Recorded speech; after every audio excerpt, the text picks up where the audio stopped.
ಎಲ್ರಿಗೂ ನಮಸ್ಕಾರ. ನನ್ನ ಹೆಸರು ಜೀವ. ಹೋದ ವಿಡಿಯೋದಲ್ಲಿ ನಾವು ಕೋಪದ ಶಕ್ತಿ ಬಗ್ಗೆ ಮಾತಾಡಿದ್ವಿ. ಯಾಕೆ ಕೋಪ ಬರುತ್ತೆ ಅಂತ ನಾವು ಮಾತಾಡಿಲ್ಲ. ಯಾಕೆ ಕೋಪ ಬರುತ್ತೆ? ಎರಡು ಕಾರಣ. ಒಂದು, ಅತಿಯಾದ ಮಮಕಾರ. ವಸ್ತು ಮೇಲೆ ಆಗಲಿ, ವ್ಯಕ್ತಿ ಮೇಲೆ ಆಗಲಿ ಅತಿಯಾದ ಮಮಕಾರ ಇದ್ದಾಗ ಅದರಲ್ಲಾಗೋ ಸಣ್ಣ ಬದಲಾವಣೆ ಕೂಡ ನಮ್ಮ ಕೈಯಲ್ಲಿ ತಡ್ಕೊಳಕ್ಕಾಗೋದಿಲ್ಲ. ಇದರಿಂದ ನಮ್ಗೆ ಕೋಪ ಜಾಸ್ತಿ ಆಗುತ್ತೆ. ಅಂದರೆ ಒಂದು ಅರ್ಥದಲ್ಲಿ ನಾವು ಅದನ್ನು ಹಿಡ್ತಕ್ಕೆ ತಗೊಳ್ತಾ ಇದ್ದೀವಿ ಅಂತ ಅರ್ಥ. ಎರಡನೇದು,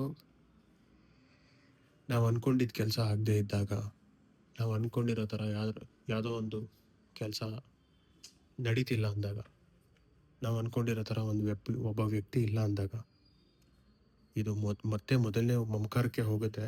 ಆದರೆ ಕೆಲಸ ಅಂತ ಬಂದಾಗ 99% ಕೆಲಸ ಆಗಲ್ಲ. 1% ಮಾತ್ರನೇ ಕೆಲಸ ಆಗೋದು. ಆದರೆ ಆ 1% ಕೆಲಸನ 100% ಎಫರ್ಟ್ ಹಾಕಿ ಯಾವುದೇ ಪ್ರತಿಫಲ ಅಪೇಕ್ಷೆ ಇಲ್ದಿರ ಕೆಲಸ ಮಾಡಬೇಕು. ಈ ಭಗವದ್ಗೀತಾ ಪೂರ್ತಿ ಕೃಷ್ಣ ಇದನ್ನೇ ಹೇಳಿರೋದು. ಈ ಎರಡು ಕಾರಣಕ್ಕೆ ನನಗೆ ಗೊತ್ತಿರೋ ಪ್ರಕಾರ ಕೋಪ ಬರುತ್ತೆ.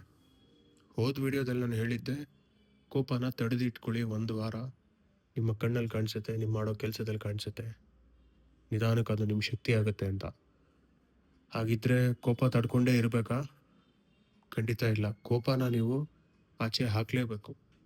ಹಳೆ ನೀರು ಹೋದ್ಮೇಲೆ ಹೊಸ ನೀರು ಬರೋಕ್ಕೆ ಸಾಧ್ಯ. ಅಂದರೆ ಜಾಗ ಇರೋದು. ಹೇಗೆ ಆಚೆ ಹಾಕಬೇಕು